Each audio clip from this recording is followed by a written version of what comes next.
On vit une époque où les femmes sont moins habillées que les hommes. Je vais pas m'attirer les foudres des féministes, mais quand même, on est d'accord qu'une femme a plus d'atouts physiques qu'un homme. Bien sûr. D'accord, donc c'est quand même bizarre qu'une femme porte moins de tissu qu'un homme alors qu'elle a plus d'atouts que lui, vrai ou pas? Ouais, ça dépend. T'as juste à regarder en été. Les femmes portent des shorts plus courts que les shorts des hommes.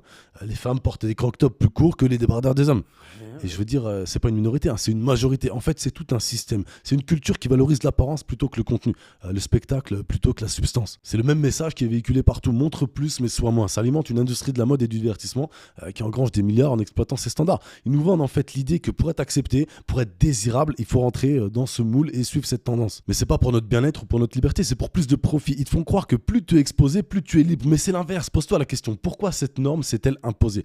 Qui en bénéficie vraiment? Est-ce que suivre aveuglément ces tendances te rend vraiment libre ou simplement un autre consommateur de cette machine bien huilée? Tu veux être libre? Alors reprends le contrôle de ton image et de ton identité.